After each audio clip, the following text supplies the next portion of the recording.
Well, during my 4 years of being in the UK, I've had 8 interviews and 7 job offers. So how did I do it? You have got to keep watching. Hi everyone, it's Poppy here and welcome back to the channel. As you can see, today's video is going to be a slight bit different than my usual British culture video, and it's because a while ago I posted a video about job search in the UK and one of you did ask me to do this video, and I thought, why not? Now, majority of these tips will be applicable for everyone really, but as a foreigner myself, I will be giving some additional tips for foreigner with the right to work in the UK who is looking to get a job in the UK. These are the tips that I have implemented since I moved over here 4 years ago, which helped me securing 7 job offers as someone who is not originally from here. And of course, if you like this video, then please help supporting this channel by giving it a thumbs up down there.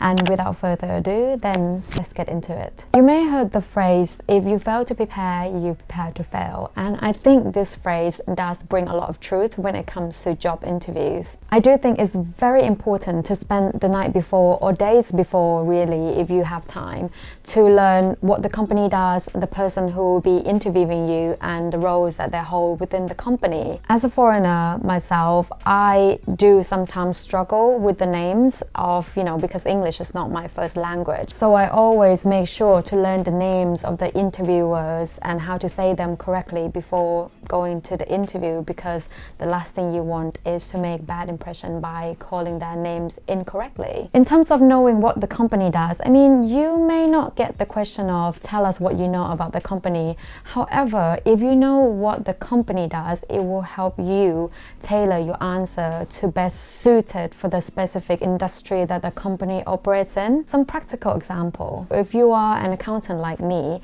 and you have an interview with a software company who provides software licenses, annual licenses to the clients, and you get asked the question of how proficient are you with Excel? Well, your answer could be something so simple such as, my Excel skills is at the level of intermediate to advanced. I do know the majority of the intermediate Excel formulas and I can for sure apply them to my daily tasks. However, knowing and understanding what the company does, you can tweak your answer to something along the line of, my Excel skill is at the level of intermediate to advanced. I do know the majority of the intermediate Excel formulas. I also have experience in using Excel to calculate deferred revenue for annual product licenses. Now you tell me which one sounds more impressive.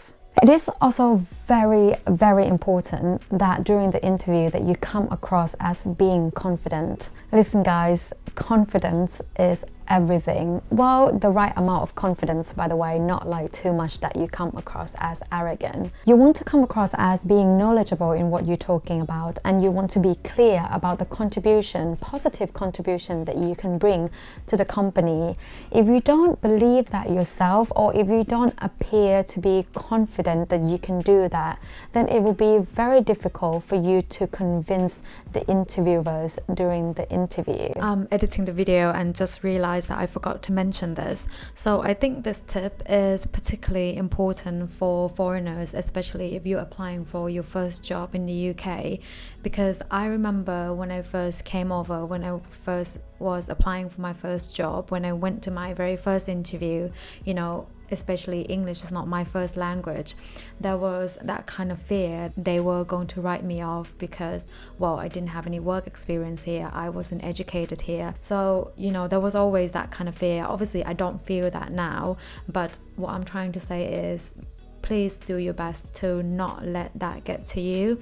You need to, like I said, be confident and present yourself the way that you deserve to be presented. So that's it. I'm out of here. Let's get back to the video. Personally, the way I see interviews, I see them as conducting a sale. You enter the room trying to present a product, which is yourself, by laying out the goods about the product, which is what you're capable of, your value proposition, what value can you bring to the company, to the team, and do your best to convince them that this is the product that they want to buy, which is you that they want to hire. and try to close the sale, basically. And that is the mindset that I have every time when I go in the interview, which leads nicely to my third tip, which is to highlight your achievements during the interview. Don't just say, you know, you did this and that and you handle this kind of paperwork. You know, do add the positive results that came out with what you did for your role in the past. And if you have any achievements at all, and which I'm sure you do, you know, even a handful of them, make sure that you highlight them during the interview, because otherwise these achievements will never be known to the interviewers, and those are the things that will set you apart from other candidates. Now again, some practical example. Let's say you apply for an accounting job. Again, I'm sorry, I am an accountant, so the examples are kind of biased. So what accounting software did you use previously, and did you have to learn the software? Option 1, your answer could be something so simple such as, I used Xero in my previous work and I didn't have any experience with it before, so I had to learn it. However, now I am very proficient in using Xero. But on another hand, if you want to improve your answer and to add the achievements, you could say something along the line of, we used Xero in my previous company, and not having experience with Xero before, it took me a couple of weeks to learn the software, to get familiar with it. However, after 6 months, I was appointed as Xero champion to help other team members when they struggle with Xero functionalities. You know what I'm saying?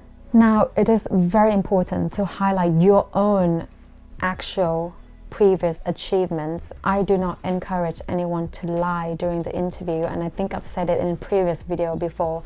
It is just not worth it. You are going to get caught out anyway. I am sure everyone has some sort of achievements. Look at my example, for example. How many examples can I say? Being Xero champion is not really like a big thing. However, it is just to highlight that I am a quick learner, and you know, whatever software you're using, I'll be able to learn that in short amounts of time. So yeah, I am sure everyone has some sort of achievements, big or small. Do make sure to highlight them. Now, my fourth tip is to prepare the answers to some of the very commonly asked questions at the interview. If you Google, you see a bunch of them. Just make sure you're comfortable and you'll have the answers prepared for them. I mean, some of these are, for example, what are your strengths and weaknesses? Why did you leave your previous job? What is your goal for the next 5 years, etc., etc. But make sure you prepare the answers in the way that it is linked to my first tip, which is, you know, to tailor the answer to the company and the role that you're applying for. Another thing which I want to mention, and this is something that I am actually quite good at, which is to expect certain kind of questions if you have some sort of weakness on your CV. It's quite difficult to explain, but let me give you a practical example, like my own case. I used to change jobs a lot. I used to change job every year. So every time when I had interviews, I knew that I was going to get asked this question of, why did you change jobs so very often?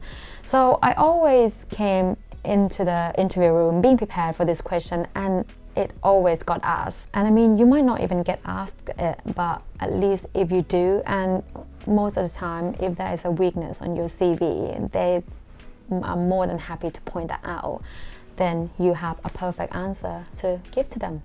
The last tip is something that is not directly relating to passing a job interview, but it's more of what I have noticed from the questions that people send to me on my DMs or what I see on Reddit sometimes. The last tip is to really maximize your time while you're waiting for a job interview to learn something new and to gain some sort of relevant and practical skills to the role that you're applying for. I hear this all the time, where, especially with new graduate, I think, and you know, people who are trying to change career, saying, oh, is this university degree not enough, or is this particular professional qualification, is having this not enough?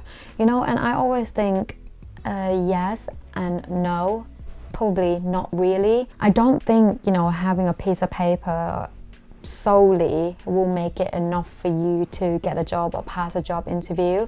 I think it's a combination of many things like experiences, qualification, your skills, you know, your personality, loads more. And you know, it seems obvious, but I think a lot of people still think that, okay, well, if I have a degree, then that will be enough, or okay, if I have ACCA, that will be enough, which I hear that a lot in, you know, accounting. So what I would recommend is that while you're waiting for job interviews to come in, do look to advance your skills. So for example, if you're applying for sales jobs, do look to advance your presentation skills, your questioning skills. If you're looking for an accounting job, do advance your skills in terms of Excel, in terms of any other accounting software that you can get your hands on while you're waiting. You know, maximize those time to increase your chance of getting a job. If you found this video helpful at all, please give it a thumbs up. I do know this is not my normal typical British culture topic, but it is still like a life in the UK kind of thing, so I think, you know, it's still relevant. Plus I wanted to do something that could potentially be helpful for some of you out there who are looking for jobs during this difficult employment market, I say. So yeah, I do hope this is helpful even to one person, then I'll be happy. If you have any questions at all, please feel free to leave them in the comments. If you do want to hear more from me, please do subscribe to hear more about my experiences as a foreigner living, learning and exploring the UK and the British culture. I'll see you next time. Between now and then, please do take care. ขอบคุณค่ะ Bye.